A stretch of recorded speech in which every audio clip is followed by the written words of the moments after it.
ورحمة الله وبركاته إن الحمد لله نحمده ونصلي على رسوله الكريم أما بعد সম্মানিত তাওহীদের জনতা, আজকে কোনো বয়ান করার মুহূর্ত নয়, কোনো বড় লেকচার দেওয়ার মতো সময় নেই এবং আজকে বিস্তারিত কোনো কথা বলার মতো পরিস্থিতি আমাদের সামনে নেই। আর কথা অনেক হয়েছে, বয়ান অনেক হয়েছে। আমরা বিশ্বব্যাপী এই মানবতা ধ্বজাধারীদের যে অপতৎপরতা এবং আমাদের ভাইদের উপর নির্মমভাবে গুলি চালানো, শিশুদেরকে বোমের খোরাক বানানো, মা বোনদেরকে ধর্ষণ করার এই নাটক আমরা ইতিহাসে অনেক দেখেছি। কথা অনেক হয়েছে, এখন কাজ করার সময়। আজকে নীতিগতভাবে আমরা কয়েকটা কথা বলবো যে এই পরিস্থিতিতে আমরা আসলে কি করতে পারি। সর্বপ্রথম যে বিষয়টি আমি দৃষ্টি আকর্ষণ করতে চাই, সেটা আমি আমার মাননীয় এবং শ্রদ্ধেয় ওলামায়ে কেরামের দৃষ্টি আকর্ষণ করতে চাই।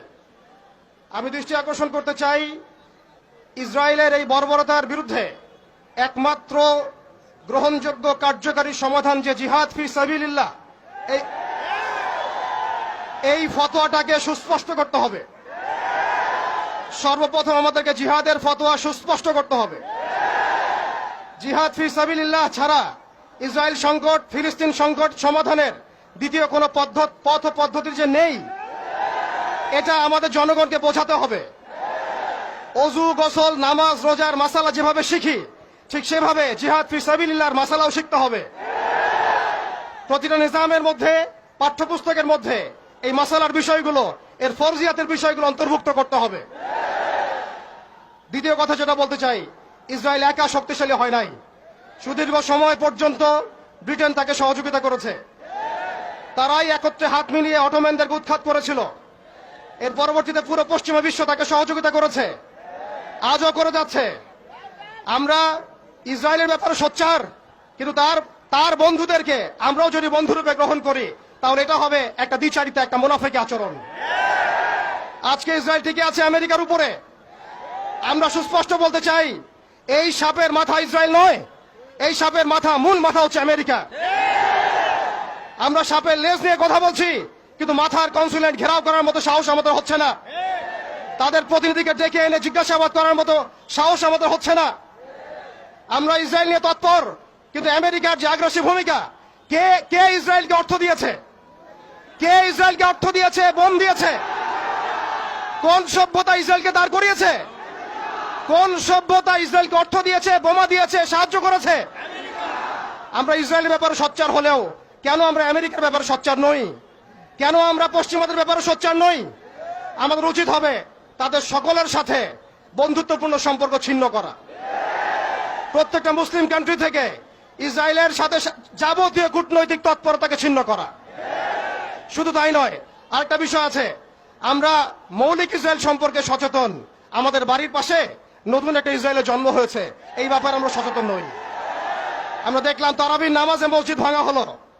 হোলি উৎসবের নামে মুসলিমদেরকে নির্মমভাবে রাস্তার মধ্যে পেটানো হয়েছে। তারা একটা অনিবার্য যুদ্ধ আমাদের উপর চাপিয়ে দেওয়ার চেষ্টা করছে। আমরা যতই ভালো মানুষ হতে চেষ্টা করি না কেন, আমরা এই কনফ্লিক্ট এড়াতে পারবো না। ইতিহাস আপনারা পরে দেখবেন আমরা এড়াতে পারি নাই। আমরা যতই ভালো এবং সুশীল সাজার চেষ্টা করি না কেন, যতই তাদের তন্ত্রমন্ত্রের পূজা করার চেষ্টা করি না কেন, যতই তাদেরকে সন্তুষ্ট করার চেষ্টা করি না কেন, তারা কোশ্চিনকালেও আমাদের উপর এই অনিবার্য যুদ্ধ থেকে ফিরে থাকবে না ইনশাআল্লাহ। অতএব আমাদের উচিত আমাদের জায়গা থেকে প্রস্তুতি গ্রহণ করা।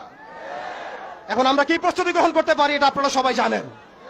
আমাদের মূল প্রস্তুতি ইমানের প্রস্তুতি, আমলের প্রস্তুতি, তাজকিয়ার প্রস্তুতি, অর্থনৈতিক প্রস্তুতি, এবং সবচেয়ে বড় কথা, বাংলাদেশকে যতদিন পর্যন্ত আমরা একটা মদিনা রাষ্ট্র হিসেবে কায়েম করতে পারবো না, ততদিন পর্যন্ত আমরা রাষ্ট্রীয়ভাবে এই সমস্যার সমাধান করতে পারবো না। একজন ব্যক্তি কখনো রাষ্ট্রের বিরুদ্ধে যুদ্ধ করতে পারে না, একজন ব্যক্তি কখনো রাষ্ট্রের বিরুদ্ধে যুদ্ধ করতে পারে না। কিন্তু বাংলাদেশ যদি একটা ইসলামী রাষ্ট্র হয়, পরিপূর্ণ ইসলামী রাষ্ট্র ব্যবস্থার দিকে আমরা যেতে পারি, ইনশাআল্লাহ আমরা আন্তর্জাতিক মহলে চাপ সৃষ্টি করতে পারবো। শুধু তাই নয়, আমাদের IMF এর বিপক্ষে আমাদের ইকোনমিক সিস্টেম দাঁড় করাতে হবে। ওয়ার্ল্ড ব্যাংকের এগেইনস্টে আমাদের ব্যাংকিং সিস্টেম দাঁড় করাতে হবে। ওদের ইউনাইটেড নেশনস ফেল করেছে, ওদের মানবতার সংগঠনগুলো ফেল করেছে। এগুলোর এগেইনস্টে আমাদের ঐক্যবদ্ধ প্ল্যাটফর্ম নিয়ে আসতে হবে। এজন্য অবশ্যই আমাদেরকে একটা ইসলামিক রাষ্ট্রের দিকে যেতে হবে। প্রিয় ভাইয়েরা, এখন কথা বলার সময় নয়, কাজ করার সময়। আমাদের শেষ করছি আমি, আমাদের চোখের পানি তাদের কোনো প্রয়োজন নাই, আমাদের মায়া কান্নার গাজদাবাসীর কোনো প্রয়োজন নাই। গাজদাবাসীর প্রয়োজন অর্থনৈতিক সাপোর্ট, গাজদাবাসীর প্রয়োজন সামরিক সাপোর্ট, গাজদাবাসীর প্রয়োজন এমন একটা জাইশ, এমন একটা ফোর্স যেটা বাহির থেকে গিয়ে বাইতুল মুকাদ্দাসকে উদ্ধার করবে ইনশাআল্লাহ।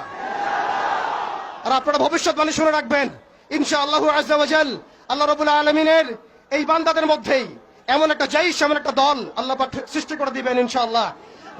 যেই দল, যেই জাইশকে পৃথিবীর কোন সেনাবাহিনী থামাতে পারবে না ইনশাআল্লাহ। শেষ পর্যন্ত তারা বাইতুল মুকাদ্দাস মুক্ত করেই ছাড়বে ইনশাআল্লাহ। শুধু সময়ের অপেক্ষা।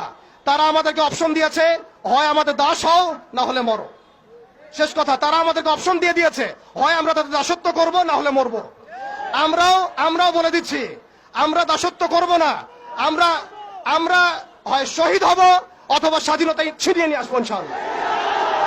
হয় আমরা শহীদ হব, না হলে স্বাধীনতা ছিনিয়ে নিয়ে আসবো ইনশাআল্লাহ। আল্লাহ পাক আমাদের বাংলার তাওহীদের জনতাকে কবুল করেন, আমিন। ওয়া আখিরু দাওয়ানা।